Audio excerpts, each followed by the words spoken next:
গাজীপুরে বৃষ্টিপাতের ফলে নগরীর বিভিন্ন এলাকায় জলাবদ্ধতা দেখা দিয়েছে। বিশেষ করে টঙ্গী, গাছা, চান্দনা চৌরাস্তা, বোর্ডবাজার, জয়দেবপুর, হারিকেন, বাসন ও আশপাশের এলাকায় হাঁটু সমান পানি জমে জনজীবন বিপর্যস্ত হয়ে পড়েছে।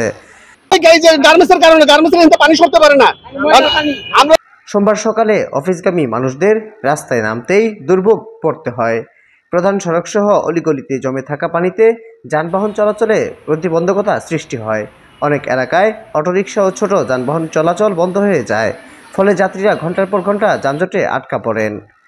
জলাবদ্ধতার কারণে অনেক এলাকার দোকানপাট, গ্যারেজ ও বাড়িঘরে পানি ঢুকে যাচ্ছে, ব্যবসায়ীরা ক্ষতিগ্রস্ত হচ্ছেন, আর নিম্ন আয়ের মানুষের ভোগান্তি বেড়ে যায়।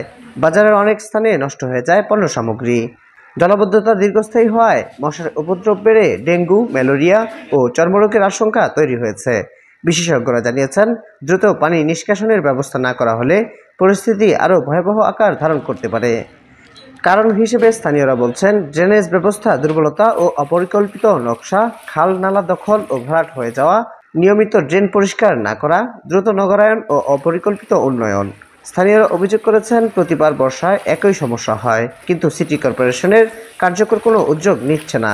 জলাবদ্ধতা নিরসনে টেকসই ড্রেনেজ ব্যবস্থা ও খাল উদ্ধার এখন সময়ের দাবি বলে মনে করছেন ভুক্তভোগীরা। এখানে অনেক লোক পানিবন্দী, বিভিন্ন আমাদের বাড়িঘর তোলা গেছে। এটা রোগী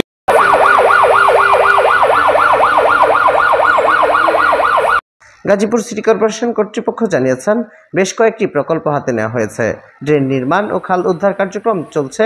অচিরেই নগরবাসী জলাবদ্ধতা সমস্যার স্থায়ী সমাধান পাবে বলে তারা আশা প্রকাশ করেছেন।